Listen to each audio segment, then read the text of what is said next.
À l'âge de 7 ans, j'ai fait une association dans ma tête.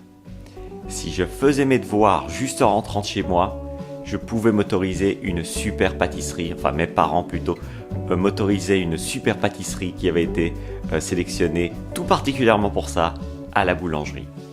Ça voulait dire qu'en rentrant chez moi, la première chose que je faisais, c'était je me mettais à mon bureau, je faisais tous mes devoirs et je ressentais vraiment un sentiment de plaisir parce que je m'imaginais, je me projetais dans le futur proche qui était je vais pouvoir manger cette pâtisserie. Après l'effort, j'avais le réconfort.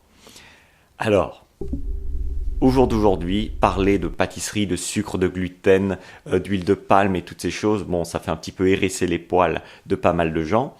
Peut-être pour de bonnes raisons, peut-être pour des mauvaises raisons. Je sais que durant les dernières années de ma vie, j'ai passé beaucoup de temps à éviter la malbouffe, mais à un niveau où c'est devenu obsessionnel. C'est devenu, si vous voulez, pendant 3 ans, j'ai mangé que du bio, j'ai mangé que des trucs végans, j'ai complètement évité le sucre, j'ai complètement évité toutes les choses qui étaient dans la liste de ce qui est négatif pour la santé. Mais à côté de ça, j'ai eu aussi une vie qui était un peu triste pendant ces années-là. J'ai commencé à douter de ma capacité à digérer des choses au quotidien que mon corps pouvait peut-être très bien digérer en proportion faible. Je pense peut-être qu'on peut tous digérer un peu de sucre, un peu de chocolat, etc. à gauche à droite, un peu de gluten, un peu de toutes ces choses qui soi-disant sont le diable. Peut-être que c'est pas tellement le diable que ça, et peut-être même qu'on peut s'en servir pour se récompenser, pour changer notre vie.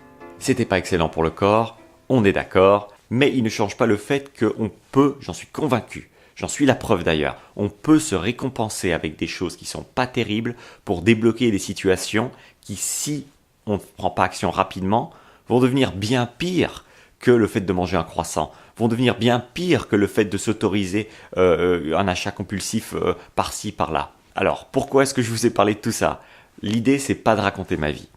L'idée, c'est de vous poser la question maintenant, est-ce qu'il y a une chose dont vous vous privez, ou dont vous êtes privé peut-être depuis très longtemps, qui vous ferait vraiment envie ? Ça n'a pas besoin d'être un achat énorme, ça n'a pas besoin d'être vraiment une orgie énorme. Ça peut être une chose. Est-ce que c'est un achat au niveau de la nourriture ? Est-ce que c'est un restaurant ? Est-ce que c'est un achat qui n'est pas forcément extrêmement cher, mais qui vous a vraiment fait envie ces temps-ci ? Est-ce que c'est quelque chose que vous êtes privé depuis très longtemps ? Un bijou, je ne sais pas, quelque chose. Est-ce que vous arrivez à représenter cette chose dans votre tête ? Alors je vais vous poser une deuxième question. Est-ce qu'il y a quelque chose pour laquelle vous avez procrastiné particulièrement beaucoup ces temps-ci ? Remplir une déclaration, envoyer une lettre à quelqu'un, on n'envoie plus des lettres, on est en 2018, envoyer un email à quelqu'un, aller chez le dentiste, aller chez le médecin, faire une prise de sang, peu importe. Quoi que ce soit, quelque chose de désagréable que vous n'avez pas envie de faire, mais que vous savez que vous devriez faire.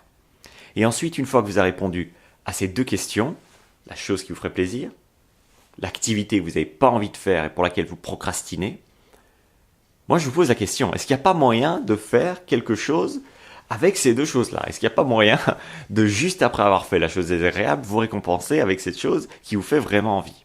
Je sais que ça peut débloquer quelque chose dans votre tête, dans votre vie, dans votre quotidien.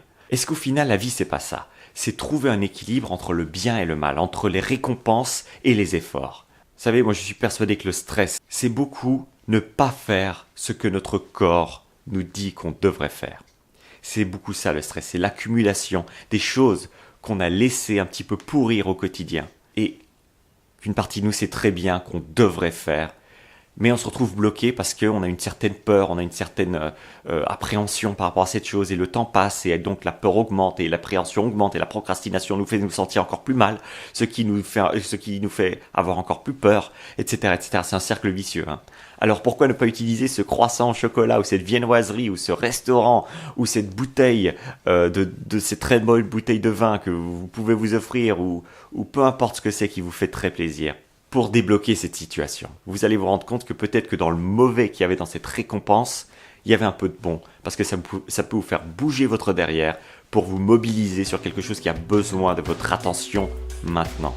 Alors, si vous désirez aller plus loin dans la maîtrise de votre stress avec ce genre de technique qui utilise vos émotions, qui utilise la partie animale de notre corps. Il y a toujours une promotion, une offre de lancement sur la formation Les secrets zen des hyènes africaines. Vous avez un lien dans la description, vous avez juste à cliquer et à voir un petit peu si c'est une formation qui pourrait vous convenir. C'est une formation en 3 modules qui vous apprend comment reprendre contact avec qui vous êtes à l'intérieur. Et donc vous êtes stressé. Il y a une déconnexion entre l'adulte en vous et l'enfant en vous. On voit ensemble comment on peut se reconnecter avec cet enfant pour lâcher du lest, apprendre à rigoler, apprendre à prendre plaisir dans la vie avec un exercice et des exercices comme celui dont je vous ai parlé dans cette vidéo. On y apprend aussi à respirer. Comment faire pour diminuer le stress après une longue journée de boulot quand la dernière chose qu'on veut faire, c'est un exercice de respiration. Comment on fait pour se motiver et comment on fait pour faire cet exercice, parce que tous les exercices ne sont pas égaux. Il y a des exercices qui vous donnent envie et qui vous donnent possibilité de vous recentrer sur vous en quelques minutes, et d'autres qui n'ont pas tant d'effet que ça.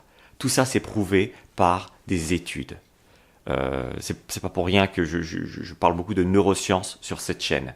C'est parce que aujourd'hui, la science nous permet de savoir ce qui marche et ce qui marche pas, ce qui est penser que tout va changer mais il n'y a rien qui change, et les actions qui vraiment ont un impact sur notre corps et sur notre avenir. Je vous invite à cliquer donc sur le lien dans la description, vous voyez si c'est pour vous, et moi je vous vois dans une autre vidéo demain pour gérer votre stress et avoir une vie plus détendue. C'était Thierry Markovitch, à bientôt.